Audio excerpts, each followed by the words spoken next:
नमस्कार दोस्तों, UPSC CSE 2024 के मेंस का रिजल्ट आ चुका है और अब समय चल रहा है इंटरव्यू का। इंटरव्यू के इसी फेज में होता है मेडिकल एग्जामिनेशन, जिसके लिए notification recently department of personal and training द्वारा जारी किया गया है 3 जनवरी के दिन। और इसके अंदर कंप्लीट प्रोसीजर बताई गई है। कोई कैंडिडेट अगर मेडिकल एग्जाम में फेल हो जाता है या अनफिट डिक्लेयर हो जाता है तो उसके पास में क्या क्या ऑप्शन अवेलेबल है, इवन अगर वो उन ऑप्शन के अंदर भी फेल हो जाता है तो फिर उसके क्या कॉन्सिक्वेंस होंगे, कौन सी सर्विस अलॉट होगी, कौन सी सर्विस अलॉट नहीं होगी, उन सारी चीजों की कंप्लीट डिटेल इस नोटिफिकेशन के अंदर दी गई है। ये वीडियो उन बच्चों के लिए बहुत ज्यादा इंपॉर्टेंट है जो इस वर्ष अपना इंटरव्यू दे रहे हैं, पर साथ ही उन बच्चों के लिए भी इंपॉर्टेंट है जो लोग आने वाले समय में अपनी एग्जाम देने वाले हैं, क्योंकि मेडिकल एग्जामिनेशन को पहले से थोड़ा स्ट्रिक्ट कर दिया गया है। और अगर कोई बच्चा अनफिट डिक्लेयर होता है तो अनफिट डिक्लेयर होने के बाद में उसे बहुत कम समय मिलता है अपने आप को फिट करने का। ऐसी कंडीशन में पहले से ही प्रिस्क्राइब नॉर्म्स के अनुसार कैसे अपनी बॉडी पोस्चर्स को और सारी चीजों को मेंटेन करना जरूरी है, वो आप इस वीडियो के माध्यम से सीख सकते हो, ताकि आपको पता लग जाए कि प्रीलिम्स मेंस इंटरव्यू के अलावा, मतलब इंटेलेक्चुअल एबिलिटी को डेवलप करने के अलावा आपको अपनी फिजिकल एबिलिटी के अंदर और क्या क्या चेंजेस करने हैं। तो इस नोटिफिकेशन के अंदर ये सारी जानकारी जो है वो डिटेल में दी गई है। चलिए दोस्तों, समझने का प्रयास करते हैं कि यहां पर क्या क्या कहा गया है इस नोटिफिकेशन में। सबसे पहली बात तो ये कही गई है कि जो भी पर्सनालिटी टेस्ट होगा उसके साथ में सिविल सर्विस एग्जामिनेशन रूल 2024 के अनुसार मेडिकल एग्जामिनेशन हर एक कैंडिडेट का लिया जाएगा। जनरली इंटरव्यू के टेस्ट होने के जस्ट अगले दिन ये मेडिकल एग्जामिनेशन हर बच्चे का लिया जाएगा। सारे ही बच्चों के लिए ये टेस्ट देना मैंडेटरी है। अगर कोई बच्चा इस टेस्ट को देने में असमर्थ होता है तो ऐसी कंडीशन में उसकी जिम्मेदारी उसकी खुद की होगी और उसका कैंडिडेटचर भी उस केस के अंदर कैंसिल किया जा सकता है। इवन जिन भी बच्चों को मेडिकल एग्जामिनेशन के लिए कहा गया है, सारे कैंडिडेट को मेडिकल एग्जामिनेशन के लिए कहा गया है यहां पर, तो हर एक कैंडिडेट को जो नॉर्म्स यहां पर कहे गए हैं उनके अंदर कॉपरेट करना बहुत जरूरी है। अगर कोई बच्चा यहां पर कॉपरेट करता हुआ नहीं पाया गया पूरी इंटायर प्रोसेस के अंदर तो ऐसी कंडीशन में भी उसके कैंडिडेचर को कैंसिल किया जाएगा और इन सारी चीजों की जिम्मेदारी यूपीएससी नहीं उठाएगा, बल्कि वो कैंडिडेट खुद उठाएगा और उस कैंडिडेट को अपने कैंडिडेचर को सही प्रूव करने की एक्स्ट्रा अपॉर्चुनिटी नहीं दी जाएगी। ये यहां पर नोटिफिकेशन के अंदर क्लियरली कहा गया है। इस नोटिफिकेशन के अंदर यह भी कहा गया है कि जो कैंडिडेट को मेन लिस्ट के अंदर रिकमेंड किया गया है उन लोगों को सिविल सर्विस एग्जामिनेशन 2024 के नियम को मेडिकल एग्जामिनेशन से रिलेटेड पढ़ के आना बहुत आवश्यक है, क्योंकि इसी के अंदर सारी जानकारी दी गई है।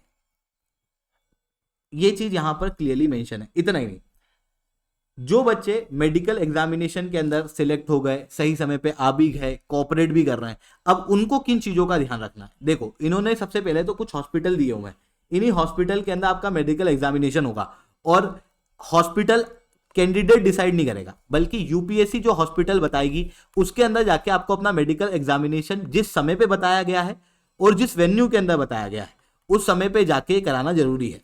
ऐसे बच्चे जो कि पर्सन ऑफ डिसेबिलिटी के अंदर आते हैं उनके जनरल मेडिकल एग्जामिनेशन होंगे सफदरगंज वाले हॉस्पिटल में, और स्पेसिफिक अगर टेस्ट है तो वो एम्स न्यू दिल्ली के अंदर कराए जाएंगे। साथ ही में जो भी कैंडिडेट मेडिकल एग्जामिनेशन देंगे वो ऑब्वियसली इंटरव्यू के अगले दिन इन्होंने कहा है, पर इन्होंने कहा है कि जब भी आप इंटरव्यू के लिए आए तो इंटरव्यू के बाद 4-5 दिन का और समय लेके आए, अपने दिल्ली के अंदर पूरे रहने खाने का इंतजाम करके रखें, क्योंकि मेडिकल एग्जामिनेशन के अंदर डिले हो सकते हैं। ऐसी कंडीशन में सारी जिम्मेदारी आपकी होगी। इन्होंने पहले ही बताया हुआ कि स्पेयर पीरियड 4-5 दिन का लेके चलना बहुत ज्यादा आवश्यक है। इतना ही नहीं, इन्होंने ये भी कहा है कि जो भी एक्स्ट्रा जानकारी होगी इसी प्रोसेस से रिलेटेड उसे मेल पे और मैसेज के अंदर आपको बता दिया जाएगा। मतलब प्रोसेस समझ में आई। सबसे पहले तो आपको जो डेट वेन्यू दिया गया है उस डेट और वेन्यू पे उस जगह पे जाना है और अपना मेडिकल टेस्ट कराना है। दूसरा के ऐसे बच्चे जो पर्सन विद डिसेबिलिटी से गुजर रहे हैं उनको 2 फिक्स वेन्यू जो है वो ऑलरेडी दिए हुए हैं, उन वेन्यू पे जाके अपना टेस्ट जो है वो कराना पड़ेगा।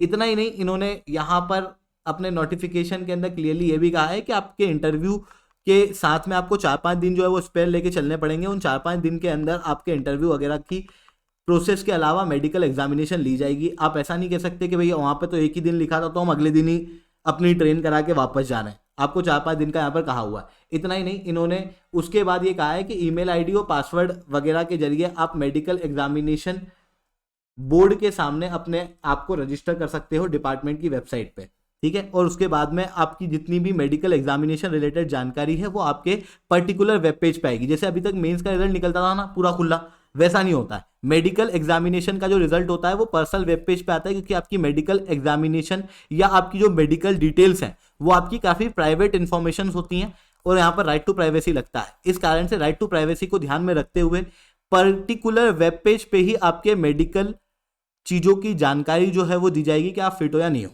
ठीक है। तो ये तो हो गई प्रोसेस। फिर उसके बाद में यहाँ पर ये कहा गया है कि आपका जो टेस्ट होगा उस टेस्ट के अंदर क्या चीज़ें होंगी। टेस्ट के अंदर ये कहा गया है कि मेडिकल बोर्ड आपका टेस्ट लेगी, और अगर मेडिकल बोर्ड ने आपको फिट घोषित कर दिया तो कोई बात नहीं, आपको जो सर्विस अलॉट होनी है वो हो जाएगी। बट अगर आपको टेम्पररी अनफिट कहा गया है, वो किसी भी कारण से हो सकता है आपका ब्लड प्रेशर हाई हो सकता है आपका BMI 35 से ज़्यादा हो, आप बहुत मोटे हो। इन केसेस के अंदर क्या होता है कि अगर आपका BMI 35 से ज़्यादा वाला केस नहीं है, उसके अलावा किसी और कारण से ब्लड प्रेशर का इशू है या फिर किसी और इशू की वजह से आपका अनफिट घोषित कर दिया गया है, तो आपको 3 महीने का समय मिलेगा। और अगर आपका BMI 35 से ज़्यादा है, मतलब आप मोटे ज़्यादा हो, तो फिर आपको 6 महीने का समय मिलेगा। इन 6 महीने या 3 महीने के समय में आपको अपनी जो भी इश्यूज हैं उनको रिजॉल्व करके फिर एक रजिस्टर्ड प्रैक्टिशनर के पास में जाना पड़ेगा। आप डायरेक्ट मेडिकल बोर्ड के पास नहीं जाओगे, आप पहले रजिस्टर्ड प्रैक्टिशनर के पास जाओगे। रजिस्टर्ड प्रैक्टिशनर पहले बताएगा कि हाँ ये जो पर्टिकुलर कैंडिडेट है या फिट है। फिर उसके बाद मेडिकल बोर्ड वापस से बैठेगी और आपको रीअसेस करेगी। ये चीज यहां पर कही गई है। इतना ही नहीं, यहां पर यह भी बताया गया है कि डिपार्टमेंट जिस समय पर रीशेड्यूलिंग करेगा उसी समय पे आपको आना है। 6 और 3 महीने का जो समय दिया गया है, उन 6 और 3 महीने के समय से ज़्यादा अगर कैंडिडेट को लग जाते हैं तो ऐसी कंडीशन में उसका कैंडिडेचर जो है वो कैंसिल किया जा सकता है। ये सारी चीज़ें यहाँ पर कही गई है। इसके अलावा अगर मान लो कोई कैंडिडेट फिट है, उसको लग रहा है कि मैं फिट हूँ, फिर भी बोर्ड ने उसे अनफिट घोषित कर दिया है, तो फिर वो उसके खिलाफ अपील जारी कर सकता है। और ये अपील जारी करनी होती है 7 दिन के अंदर अंदर, जैसे ही उसकी मेडिकल रिपोर्ट उसकी वेबसाइट पे पब्लिश होगी। और अगर वो 7 दिन के अंदर ये करने में असमर्थ होता है तो फिर जो मेडिकल बोर्ड ने उसकी रिपोर्ट दी है उसे ही फाइनल कंसिडर किया जाएगा और उसे ही सही कंसिडर किया जाएगा। मान लो कि कोई कैंडिडेट ऐसा है कि वो समय पे वहां पर पहुंचा ही नहीं, मेडिकल बोर्ड में वो आया ही नहीं जो समय उसको दिया गया है, तो ऐसी कंडीशन में वो फिर मेडिकल बोर्ड की रिपोर्ट के खिलाफ कुछ भी अपील नहीं कर सकता, वो उसका कैंडिडेचर कैंसिल ही है फिर, या फिर जैसा भी एक्शन यूपीएससी लेना चाहे वो ले सकती है। यहाँ पर क्लियर कहा गया है। इसके अलावा कुछ डूज एंड डोंट्स हैं जो कि आपको अपने मेडिकल टेस्ट के समय पे ध्यान में रखना है, जो कि एक अलग नोटिफिकेशन के जरिए department of personal and training द्वारा बताए गए हैं। इसके अंदर इनके द्वारा ये कहा गया है कि हर एक कैंडिडेट को अपना टेस्ट देना मैंडेटरी है, जो कि मैंने आपको बताया। जिस समय तारीख और वेन्यू कहा गया है उस समय तारीख और वेन्यू पे उस जगह पे पहुंच के आपको ये टेस्ट देना जरूरी है।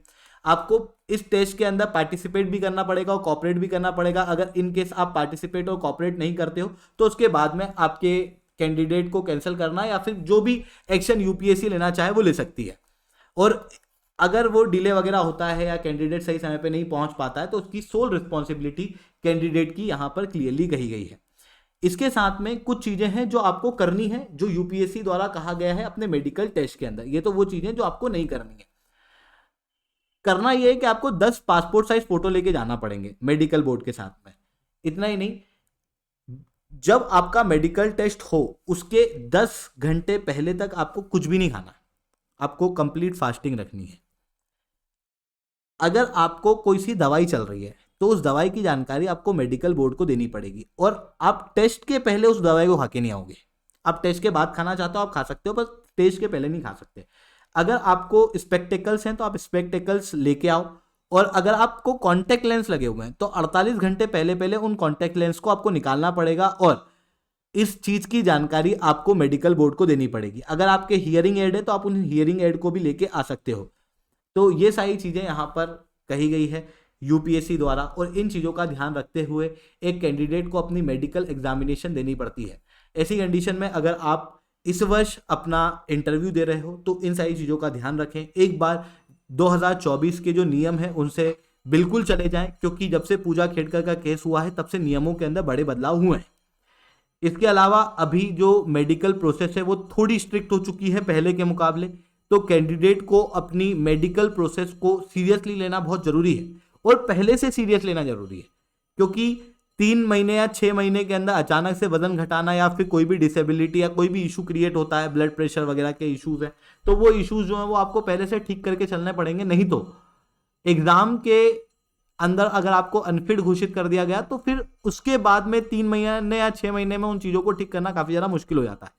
तो इन चीज़ों का बिल्कुल से ध्यान रखें। ठीक है दोस्तों, आज के लिए इतना ही रखते हैं। अगर आपको यूपीएससी सीएससी की तैयारी करना है, इंडिया के टॉप एजुकेटर से ऑफलाइन क्लास के अंदर पढ़ना है, तो आप लोगों के पास में अच्छा मौका है। अनअकैडमी अब केवल ऑनलाइन नहीं रहा है, अनअकैडमी अब ऑफलाइन भी आ चुका है। हमारे सेंटर्स ऑलरेडी खोले जा चुके हैं। अगर आप हमारे सेंटर्स पे विजिट करना चाहते हो आप बिल्कुल से कर सकते हो।